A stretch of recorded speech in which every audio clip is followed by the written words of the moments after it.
In this demonstration, we'll walk through the process of Procure to Pay using Dynamics 365 Business Central. We'll begin by entering a purchase invoice. We'll then pay the vendor. We'll review the vendor balance, and then we'll use a resource such as Auto Suggest Payments to provide us guidance on who we should pay in terms of priorities. So let's begin by creating the purchase invoice.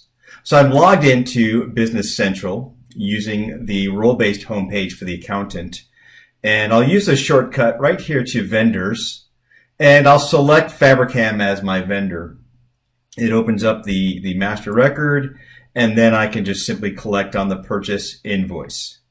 Here, I'll fill in the header information, such as the vendor invoice number. And then down below, I could either type in or just use the drop-down menu to select the items that I'd like to purchase. In this case, the London swivel chair. We'll enter in a quantity of 20. Now, what's interesting is the system, the application is constantly monitoring events, and it notices with its embedded intelligence that as I'm placing the order with this particular vendor, there's some other items that I have in inventory, so I appreciate that they're asking me to add this. Perhaps I can get better terms with my vendor.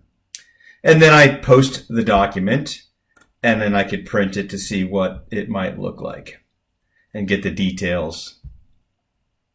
Next, I can drill into the vendor balance. So I'll see here for the $6,526, I can click into that vendor, and I see the most recent invoice that I just posted. I'll close out of that window. And the next step is to pay the purchase invoice. So from the home page, real quick in the actions area in the main screen, I can select payables from the drop-down and select payment journal. And here I'll edit the highlighted journal.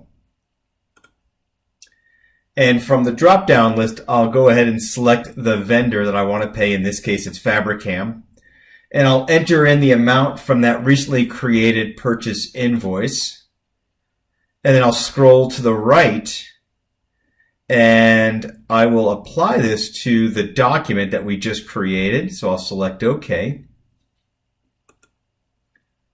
And now I can post, and I'll post those purchase lines.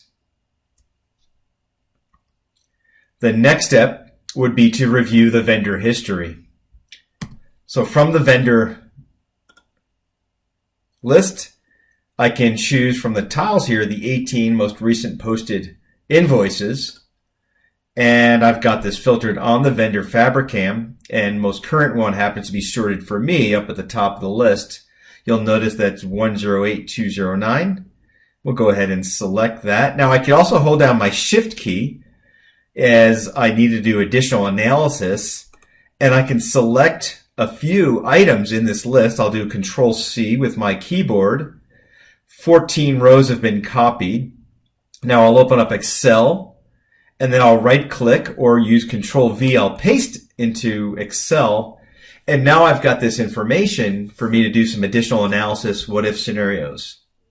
The last step was to show you how we can use auto suggestions to make payments to vendors. So we'll begin here in the home page. I'll select cash management and the submenu payment journals. Again, I'll open up that payment registration. And in the ribbon, there's an option for me in the payment journal window. There's an option for me to suggest vendor payments based on how long they're due or when they're due soon, or payments where a payment discount is available. And these are some of the settings we set up during the original configuration. I'll select the suggest vendor payments, and it gives me from this view the option to select payments to which vendors. Once those documents are selected, the payments can then be processed via all the actions here in the ribbon. I'll close out of that window, and again, the purpose and the goal of this scenario was just to demonstrate the procure to pay process with Dynamics 365 Business Central. The benefits are to reduce the initial learning of a new system, but more importantly, to reduce time and data entry and limit errors and ensure data control.